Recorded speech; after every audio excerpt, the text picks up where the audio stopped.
Hello friend. आज हम देखेंगे इस वीडियो में जो है वह 10th क्लास चैप्टर 1 साइंस का रासायनिक अभिक्रियाएं एवं समीकरण में नोट्स देखेंगे। इसमें हम लोग देखने वाले हैं रासायनिक अभिक्रिया क्या है, रासायनिक समीकरण क्या है, रासायनिक समीकरण को संतुलित कैसे किया जाता है। इन 3 टॉपिक पर चर्चा की जाएगी इस वीडियो में। तो सबसे पहले हम लोग देखते हैं रासायनिक अभिक्रिया क्या है। तो ऐसे परिवर्तन जिसमें जो है नए गुणों वाले पदार्थों का निर्माण होता है उसे रासायनिक अभिक्रिया कहा जाता है। आप लोग भी सोच सकते हैं रासायनिक अभिक्रिया क्या है। अभिक्रिया का मतलब होता है कुछ उसमें ज़रूर परिवर्तन होना चाहिए।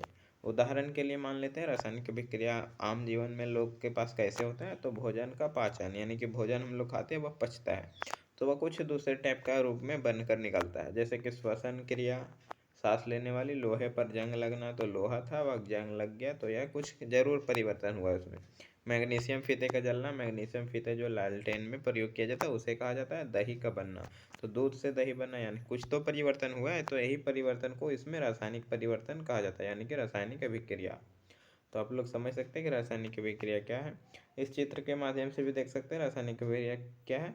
तो चित्र 1.1 में दिया गया था कि मैग्नीशियम रिबन का वायु में दहन कर मैग्नीशियम ऑक्साइड वाच ग्लास में इकट्ठा करना, यानी कि यह मैग्नीशियम रिबन है जो कि लालटेन में जलाया जाता है। तो उसे जलाने के बाद जो है इसका राख बच जाता है, तो इसमें राख का मतलब राख बचा तो यह कुछ तो परिवर्तन हुआ। पहले था फीते के रूप में और जब जलने के बाद इसमें आग लगाएंगे तो यह राख के रूप में बन गया, तो कुछ तो परिवर्तन हुआ। दूसरा इसी तरह उदाहरण दिया गया है कि दानेदार जस्ते पर तनु सल्फ्यूरिक अम्ल की जो है विक्रिया से हाइड्रोजन गैस का निर्माण, यानी कि दानेदार जस्ते, जस्ते यानी कि लोहे, उसमें सल्फ्यूरिक अम्ल में लोहे की कुछ दानेदार मात्रा मिलाया जाता है तो इससे अभिक्रिया होकर हाइड्रोजन गैस बनता है, देख सकते हैं H2। तो इसमें भी कुछ परिवर्तन हुआ है तभी तो बना है हाइड्रोजन गैस। अगर वीडियो अच्छा लगा तो लाइक कमेंट और चैनल को सब्सक्राइब कर लीजिएगा। आगे हम लोग देखते हैं इसमें।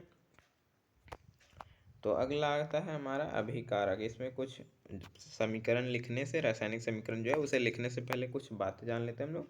अभिकारक क्या है, उत्पाद क्या है। तो अभिकारक देखते हैं। तो अभिकारक जो है वह ऐसे पदार्थ को कहा जाता है जो कि किसी रासायनिक अभिक्रिया में हिस्सा लेते हैं, यानी कि रासायनिक अभिक्रिया में हिस्सा लेते हैं, उसे अभिकारक कहा जाता है। जैसे कि मान लेते हैं हम लोग अभी पीछे यहाँ देख चुके थे इस वीडियो में, इस स्लाइड में, यह जो है भोजन। तो भोजन क्या होगा, अभिकारक होगा। लोहा जो था अभिकारक होगा। दही इसमें बना है तो दही अभिकारक नहीं होगा, लेकिन दूध अभिकारक होगा इसमें। मैग्नीशियम फीता जो है वह अभिकारक होगा। तो ये सभी अभिकारक के उदाहरण हो जाते हैं। तो आगे इसमें देख सकते हो, तो यह अभिकारक समझ गए जो कि अभिक्रिया में भाग लेते हैं। और उत्पाद क्या होता है, तो जो नया चीज़ परिवर्तन होकर हमारे पास दिखता है उसे ही उत्पाद कहते हैं। तो ऐसे पदार्थ जिनका निर्माण रासायनिक अभिक्रिया में होता है, यानी कि रासायनिक अभिक्रिया के दौरान होता है, उसे ही उत्पाद बोलते हैं। रासायनिक अभिक्रिया के परीक्षण करना है तो देख सकते हैं अवस्था में उसका परिवर्तन होगा तो मान सकते हैं आप लोग यह अभिक्रिया हुआ है। रंग में परिवर्तन अगर हुआ है तो मान सकते हैं अभिक्रिया हुआ है। अगर रंग में परिवर्तन नहीं हुआ तो अभिक्रिया नहीं हुआ। तापमान में परिवर्तन होना चाहिए और गैस का उत्सर्जन भी होना चाहिए तो मानेंगे हम लोग कि अभिक्रिया हाँ हुआ है इसमें रासायनिक अभिक्रिया। अब हम लोग देखते हैं रासायनिक समीकरण। इसे देखने के बाद हम लोग रासायनिक समीकरणों को संतुलित करेंगे। उसके बाद अगला पार्ट आएगा जल्दी। तो देख सकते हैं रासायनिक समीकरण क्या है। तो रासायनिक अभिक्रिया जो है वह रासायनिक समीकरण द्वारा निरूपित किया जाता है, आप लोग जानते हैं।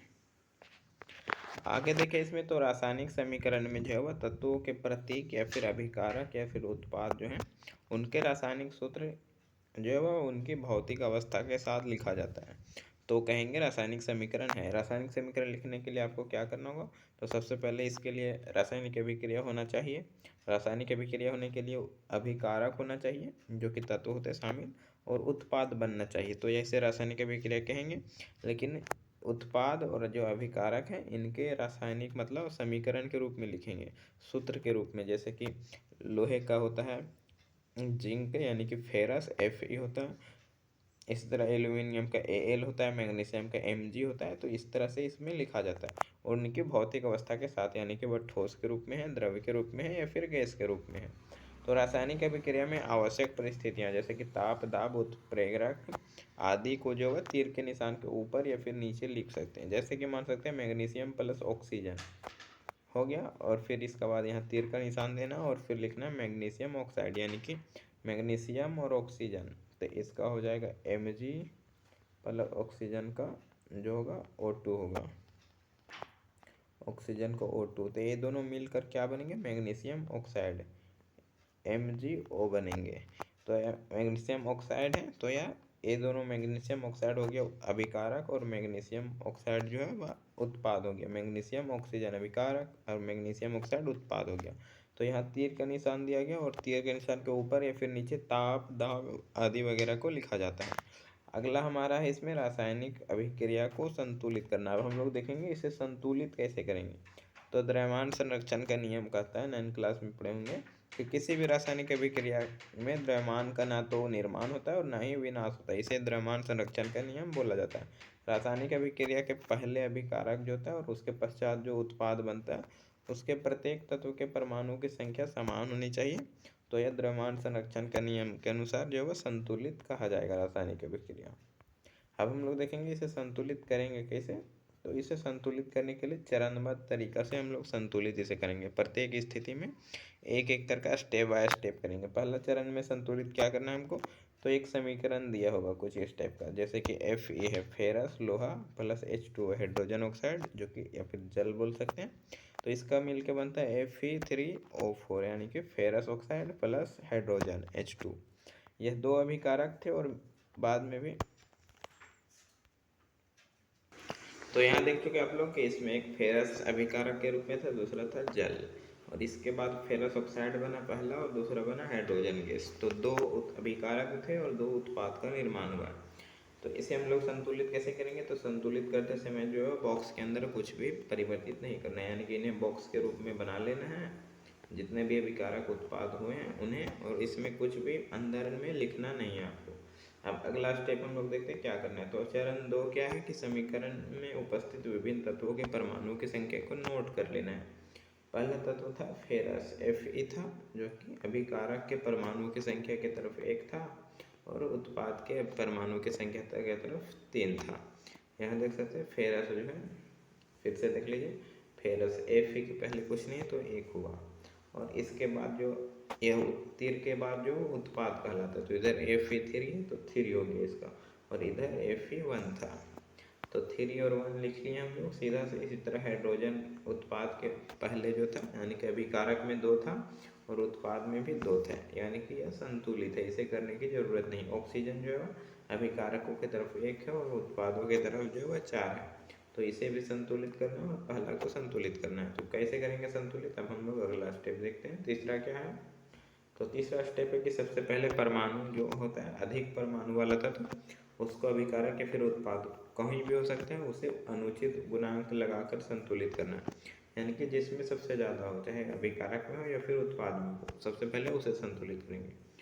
तो यहाँ देख सकते हैं सबसे पहले हाइड्रोजन था, तो देख सकते हैं इसमें FO4 था, ऑक्सीजन सबसे ज़्यादा था, ऑक्सीजन की मात्रा यहाँ भी देख सकते हैं आप लोग। ऑक्सीजन जो है एक तरफ 4 है एक तरफ 1 है, तो सबसे पहले हम लोग ऑक्सीजन को संतुलित करते हैं। तो इधर ऑक्सीजन 4 था, इधर ऑक्सीजन 1 था, O0। बॉक्स के अंदर आपको कुछ भी नहीं लिखना है, देख सकते हैं यह बॉक्स है जो कलर किया गया। इसके बाहर हम जो है हाइड्रोजन के पहले 4 लगा देते हैं, तो 4 और ऑक्सीजन 1 है तो 4 गुने 1 4 हो जाता है, और इधर भी 4 है तो बराबर हो गया। लेकिन यहाँ पे क्या दिक्कत हो गया कि हाइड्रोजन यहाँ 4 हो गया और नीचे 2, यानी कि 4 दूने 8 हो गया हाइड्रोजन, और इधर हाइड्रोजन 2 ही हैं, तो यह गड़बड़ हो गया। अब हाइड्रोजन को संतुलित करना होगा हमें। तो अगला स्टेप है कि इसी सभी तत्वों के परमाणु जो है वह चरण 3 के अनुसार संतुलित कर लेना। फिर जब हमारा यहाँ 4 आता था तो हाइड्रोजन यहाँ 8 हो जाता था, इधर हाइड्रोजन 2 होता था, तो H के पहले यहाँ 4 लगा देंगे तो 4 दूने 8 हो जाएगा हाइड्रोजन। अब बचा हमारा यहाँ फेरस 3 था और इधर फेरस 1 था, तो फेरस के पहले यहाँ 3 लगा देंगे तो ये फेरस भी हो जाएगा 3 3, यानी कि सभी संतुलित हो जाता है। तो सभी तत्वों के परमाणु की संख्या जो है विक्रिया के दोनों ओर समान होता है। अगर इसका नोट चाहिए आपको तो वेबसाइट पे जा सकते हैं या फिर हमारे ग्रुप में जुड़ सकते हैं, लिंक डिस्क्रिप्शन में दे दिया जाएगा। चरण 5 में देखें हम लोग तो है अभिकारकों एवं उत्पादों की भौतिक अवस्था को लिखा जाता है। जैसे कि अगर ठोस है कोई भी अभिकारक, जैसे कि लोहा है, चांदी है, पीतल है, तो उसके लिए S लिखेंगे ब्रैकेट में। अगर द्रव्य है तो उसके लिए हम लोग लिखेंगे L लिखेंगे। अगर गैस है, गैस अवस्था है तो इसके लिए G लिखेंगे, और जल के टाइप में होता है तो इसके लिए एक Q लिखेंगे। यानी कि इसे अच्छा से लिखें तो Fe 3 Fe था संतुलित, उसका ब्रैकेट में S लिख देना है, प्लस 4H2O था, यहाँ पे 2 छूट गया है, H2O, इसका ब्रैकेट में G लिख देना है। G कैसे, तो जो O है वह गैस है, हाइड्रोजन और ऑक्सीजन। और फिर आगे FeO3 था, Fe3O3। तो यहाँ पे हम लोग लिख देंगे मेनली जो क्या जो फेरस ऑक्साइड जो है लोहा की मात्रा होगा। फिर आगे था 4H2, तो यहाँ लिखेंगे हम लोग, यह गैस है तो इसके लिए हम लोग G लिखेंगे। तो इस तरह से कुछ ऐसे संतुलित कर देना है। और लास्ट एक बचता है चरण 6 इसमें, कि कुछ आवश्यक परिस्थितियाँ, जैसे कि ताप हो गया, दाब हो गया, उत्प्रेरक हो गया आदि का निशान जो है तीर के निशान के ऊपर या फिर नीचे लिख सकते हैं। जैसे कि मान लें CO या G है, यानी कि गैस के रूप में, कार्बन ऑक्साइड है, और 2H2 है यानी कि हाइड्रोजन है, गैस है तो इसे भी G लिखा गया। फिर इधर है CH3OH, यह L है यानी कि यह जलीय के रूप में, और इसका ऊपर है तीर निशान के 340 एटमॉस्फेयर। फिर दूसरा समीकरण देखें तो 6CO3 AQ है, 12H2OL है, इसमें सूर्य का प्रकाश पड़ रहा है ऊपर और नीचे क्लोरोफिल का निर्माण हो रहा है, तो C6 बना, H2LO6, और फिर 6O2 और फिर 6H2O बना। यह ग्लूकोज का सूत्र है। ग्लूकोज का सूत्र जो है इतना दूर तक, C6H12O6, यह ग्लूकोज का है, आप लोग याद रखिएगा। और यह AQ है यानी कि जलीय के रूप में होता है, ग्लूकोज जल के रूप में होता है। तो इस तरह से हम लोग देख चुके हैं इसे। वीडियो अच्छा लगा लाइक कमेंट, चैनल को सब्सक्राइब करिएगा, और पार्ट 2 के लिए कमेंट कीजिए, पार्ट 2 लिखकर जल्दी उसे भी अपलोड कर दिया जाएगा वेबसाइट पे या फिर यूट्यूब पे।